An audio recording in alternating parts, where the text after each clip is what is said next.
Assalamu alaikum. Today let's discuss about Al-Farabi and the theory of emanation. So Al-Farabi is known as in the West as Al-Farabius, was a renowned scientist and philosopher of Islamic Golden Age.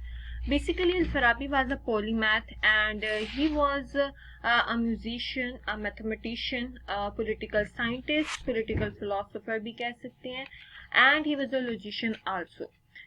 His name was actually Abu Nasr Muhammad ibn Muhammad Farabi.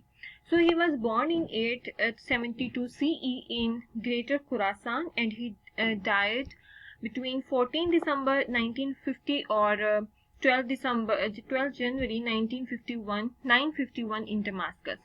अच्छा, जो अल फराबी है, he was considered as the founder of New Platonism in Arab, और अरब दुनिया में ये second master के तौर पे जाने जाते हैं. एरिस्टोटल को फर्स्ट मास्टर कहते हैं और अल फराबी को सेकंड मास्टर कहते हैं. अल फराबी के जो फिलोसॉफिकल थॉट्स हैं, इसमें हमें एक कम्बिनेशन नजर आता है या इन्फ्लुएंस नजर आता है एरिस्टोटल का और न्यू प्लेटोनिज्म का. इसमें उन Al Farabi himself says that he read more than 40 times on the soul by Aristotle and he also read Republic many times. ठीक है, जो उसकी पॉलिटिकल फिलोसफी की बुक है. नाउ अल फराबी हमारे पास बेसिकली 3 एलिमेंट्स को अपनी फिलोसफी में कंबाइन करते हैं. वो है एरिस्टोटल का मेटाफिजिक्स या उसकी थ्योरी ऑफ पोजेशन, और इसके अलावा प्लॉटिनस की इमिनेशन थ्योरी है और टॉलमी की एस्ट्रोनॉमी है. ठीक है, जिस तरह के जो प्लॉटिनस की एमिनेशन है ना, वो ये कहता है कि that there is one, the one को वो ये कहता है कि द वन इज गॉड. ठीक है, and then from the one emanates the spirit, and from the spirit then emanates the soul, and then the physical universe. ठीक है, यानी कि एक सीरीज चलती है, एमिनेशन होती रहती है. वो ये कहता है कि द वन सबसे पहला कॉज है और उस कॉज के बाद इफेक्ट आता है उसका, वो होता है द स्पिरिट, उसके बाद सोल और उसके बाद आपका फिजिकल वर्ल्ड. सो ये इसका जनरल इंट्रोडक्शन था. ओके, अब यहाँ पर जो अल-फराबी है वो ये कहते हैं कि जब हम दुनिया को जानते हैं तो हम उसको देखने से जानते हैं. वो कहता है जब हम दुनिया को देखते हैं ना तो हमें इसमें परफेक्शंस और इम्परफेक्शंस दिखाई देती हैं.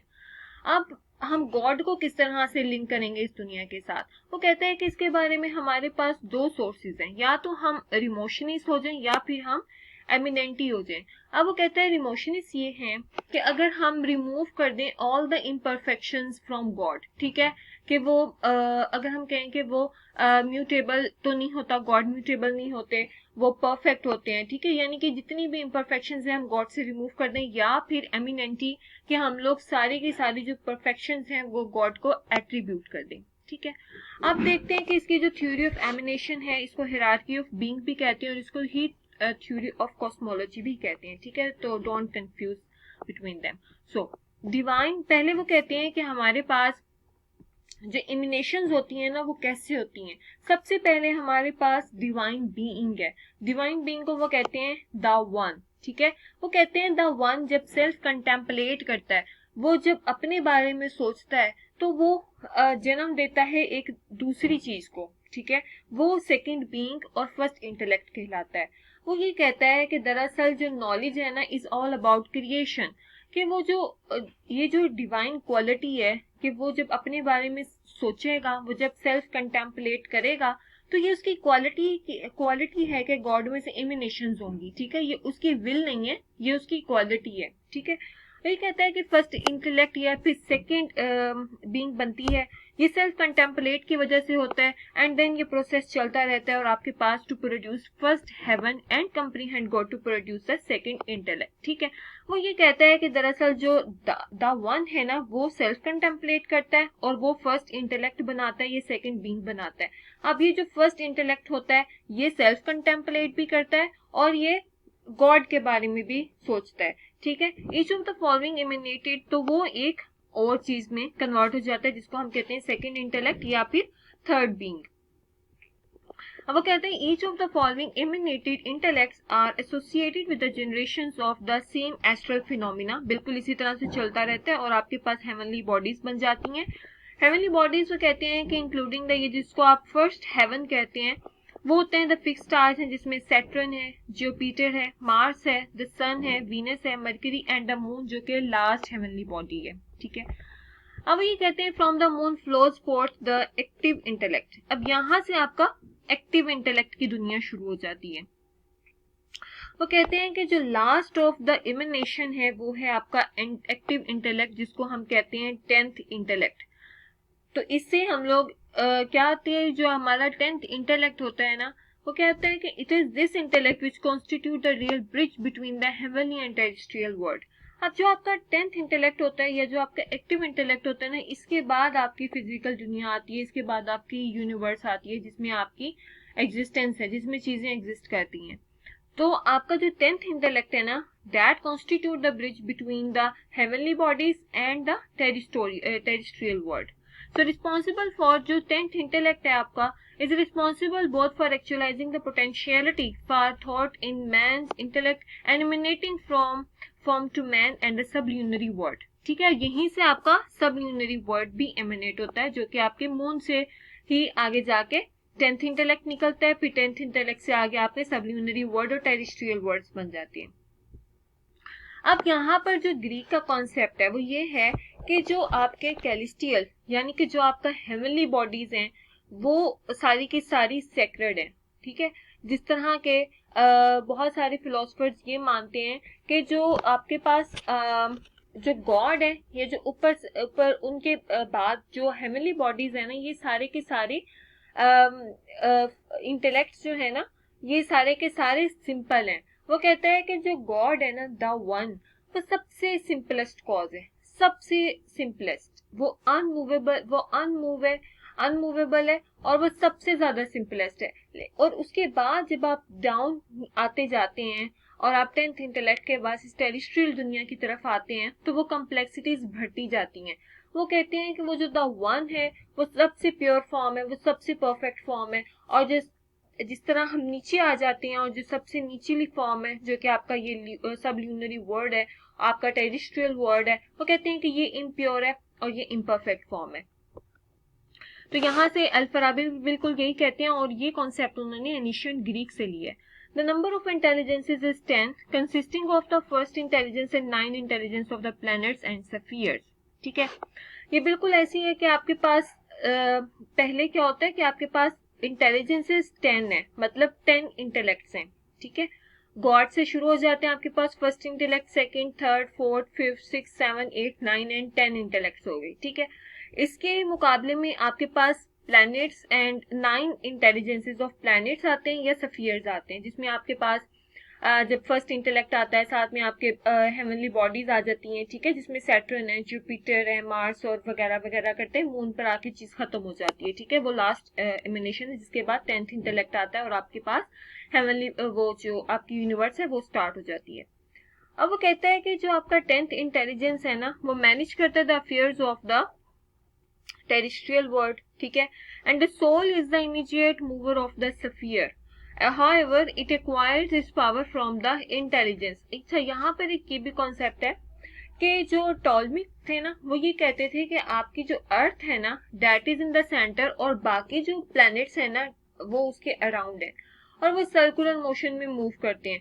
वो जो स्फीयर्स हैं वो उनकी जो मोशन है ना, वो दरअसल उनकी इंटेलिजेंस की वजह से है। ठीक है, तो वो यहाँ पर यही बात बताने की कोशिश की गई है कि the soul is the immediate mover of the sphere, के वो जो उनकी इंटेलिजेंस है, वो जो सोल है उनकी स्फीयर्स की, वो उनको मूव कराती है और वो सारे स्फीयर्स अर्थ के गिर्द मूव करते रहते हैं। However it requires this power from the intelligence.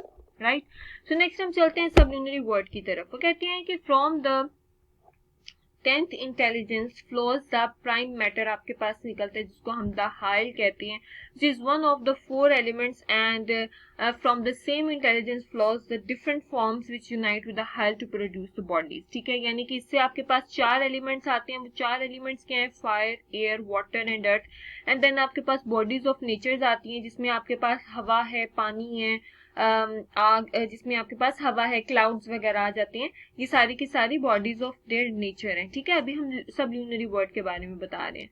फिर आपके पास the existence of corporeal material things आ जाती हैं। उसके 6 लेवल्स होते हैं, जिसमें कैलेस्टियल बॉडीज हैं, ह्यूमन बॉडीज हैं, बॉडीज ऑफ एनिमल्स हैं, प्लांट्स हैं, मिनरल्स हैं, एलिमेंट्री बॉडीज है। तो 10th इंटेलेक्ट के बाद या 10th इंटेलिजेंस के बाद आपके पास जो सब ल्यूनरी वर्ड आता है, उसमें आपके पास बेसिकली जो 4 एलिमेंट्स हैं, हवा, पानी, आग और जमीन, वो हैं। और उसके बाद जो आपकी कुछ बॉडीज हैं, जैसे कि जो ऊपर खला है आपका, आपके क्लाउड्स वगैरह हैं, वो हैं।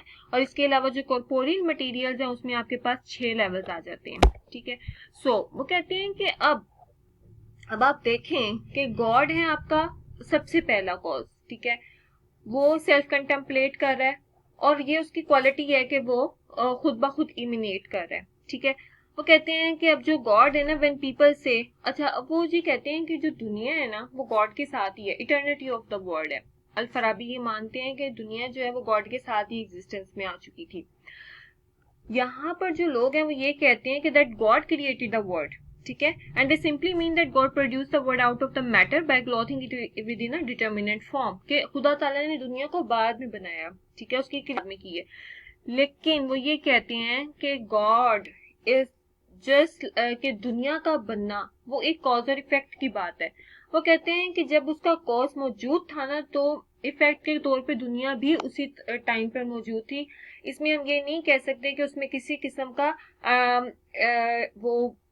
किसी भी किस्म की देरी हुई है, क्योंकि वो कहता है कि अगर आप कॉज मौजूद था और गॉड ने ये बात सोच ली थी कि उसने दुनिया बनानी है, इसका मतलब है कि सारे के सारे जो कंडीशंस थे वो तो पूरे हो गए। जब कंडीशंस पूरे हो गए तो आपके पास यूनिवर्स ऑटोमेटिकली ओरिजिनेट हो जानी चाहिए थी, वो बनी होनी चाहिए थी। और अगर आप ये कहते हैं कि गॉड ने बाद में दुनिया क्रिएट की, तो इसका मतलब है कि आप तो उसमें कुछ कमी निकाल रहे हैं। और गॉड में वो कहता है कि God can not be imperfect, वो इम्परफेक्ट हो नहीं सकता। तो गॉड की परफेक्शन है इस वजह से क्योंकि वो जब उसमें जो गॉड की इटर्निटी और दुनिया की इटर्निटी में टाइम का कोई डिफरेंस नहीं है, दोनों की एग्जिस्टेंस बिल्कुल एक साथ है। ठीक है, अच्छा, एक ये कंसेप्ट है कि नेगेटिव थियोलॉजी क्या होती है। वो ये कहते हैं कि खुदा ताला ऊपर है सबसे, ठीक है, द वन है वो, और हम लोग यहाँ सबसे नीचे 10th इंटेलेक्ट के बाद नीचे आते हैं। कहते हैं कि कैसे ये कनेक्शन कैसे पैदा होता है, हम खुदा ताला को जानते कैसे हैं। तो वो कहते हैं कि हम खुदा को नेगेटिव थॉट के जरिए से जानते हैं। अल-फराबी ये कहते हैं कि describing the deity by what he is not, he has no partner, he is indivisible and he is indefinable. ठीक है, I hope you like the video. It was a short lecture about Al-Farabi's philosophy, and if you have any question regarding this, you can ask in the comment section. Till then, take care. Allah Hafiz.